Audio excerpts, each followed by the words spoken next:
اب آپ مجھے صرف اتنا بتا دیں، کل ہمارے 3 شہروں کے اندر پروٹیسٹ ہے. یہ 3 شہروں کے کیا، یہ 3 شہروں کی جگہ 15 شہر بند کر دیں. اس کے بعد 4 اکتوبر کو آپ یہ دیکھیں گے کہ پورا اسلام آباد کنٹینرستان بنا دیں گے.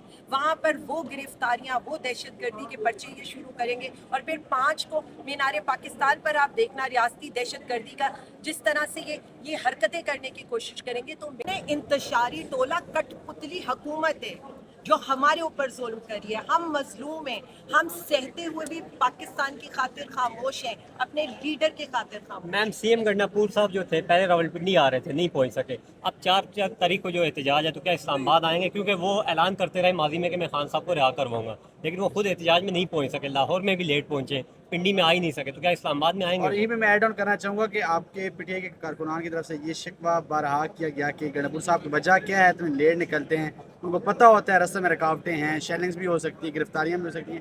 وجہ کیا ہے کہ گنڈاپور صاحب لیٹ نکلتے ہیں اور پھر پہنچ نہیں پاتے؟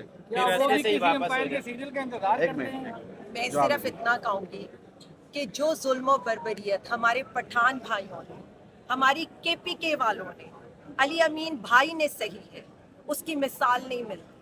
مطلب آپ اٹک کے پل سے شروع کر دیں، کہاں کہاں مزاحمت کا سامنا نہیں کرنا پڑا. برہان موٹر وے کے اوپر ہمارے لوگوں کے ساتھ کیا ہوا، نہ انہوں نے بوڑھا دیکھا، نہ جوان دیکھا، نہ انہوں نے کچھ اور دیکھا. تو میں صرف اتنا کہوں گی کہ اگر علی امین ان کو موقع دے رہا ہے تو اس کو غنیمت جانے، کیونکہ ہم بنگلہ دیش ماڈل نہیں کرنا چاہتے، ہم سری لنکا ماڈل نہیں کرنا چاہتے. لیکن یہ ڈری ہوئی حکومت ایسی حکومت ہے جو ایک تو صوبائیت کو ہوا دے رہی ہے، دوسرا یہ دوسرے صوبے کے وزیر اعلیٰ ہمارے پٹھان بھائیوں کے اوپر حملہ کر رہی ہے. اور باقی ہمارے کارکن ہمارے سے آگے نکل گئے ہیں، ہمارے کارکن ہمارے لیے قابل فخر ہیں.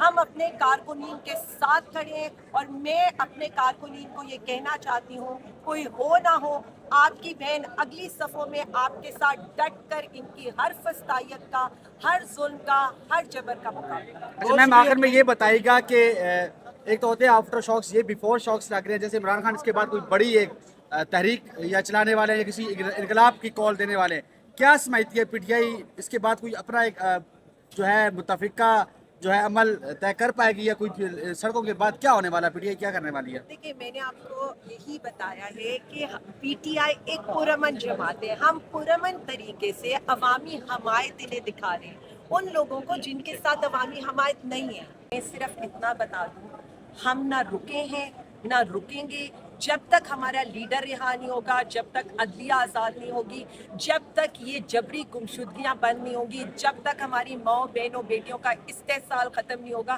تو میں اس حکومت کو یہ بتانا چاہتی ہوں کہ آپ جتنا ظلم کریں گے، ہم ہر ظلم کا، دہشت گردی کے آپ کے مقدموں کا، آپ کی عدالتوں کا، آپ کی جیلوں کا، آپ کی فسطائیت کا، آپ کے جبر کا، ہر چیز کا مقابلہ کریں گے. لیکن پیچھے نہیں ہٹیں گے، کیونکہ نہ ہمارا لیڈر ہار مان رہا ہے، نہ ہم ہار مان رہے ہیں. Thank you ma'am.